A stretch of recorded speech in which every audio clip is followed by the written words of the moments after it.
The sharp wind blew through the mountains as Daniel, a war veteran with grey hair and time-marked eyes, walked alone through the forest. The silence was broken only by the rustling of leaves and the distant sound of the river. But then, something caught his attention, the imposing figure of an eagle fallen among the branches. Its wings were stained with dried blood, its eyes half closed in pain. Daniel slowly knelt down. That bird, a symbol of strength and freedom, was now defenseless. The eagle's chest rose and fell irregularly, its body trembling slightly. Daniel, with his experience, knew how to recognize a wounded warrior, and that bird was no different from the soldiers he had seen fallen in combat. Carefully, he took off his jacket and covered the eagle, feeling its heart beating rapidly. "You'll be fine, girl," he murmured. But the doubt remained. Would he be able to save it in time? The eagle's gaze met his, a moment of silent connection that seemed to carry a cry for help. As he walked back to his cabin, holding the eagle in his arms, flashes of his own history came back to him. Years ago, Daniel had been a strong and relentless soldier, but war had left him scarred, both in body and soul. He understood what it was like to be broken, caught between life and death. Perhaps that eagle was a reflection of himself.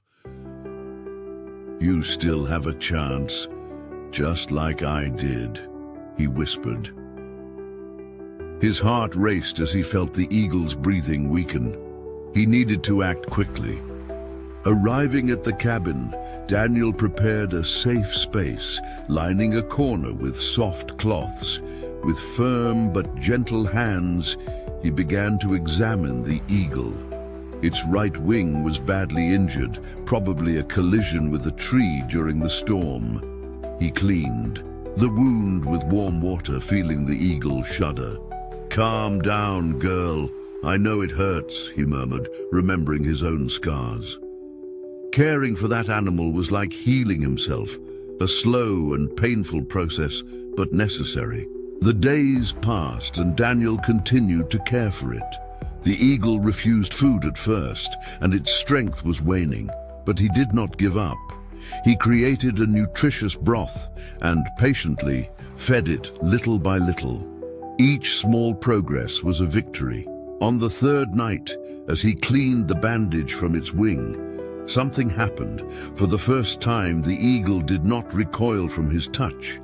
Instead, it looked at him deeply, as if it understood that he was there to help it.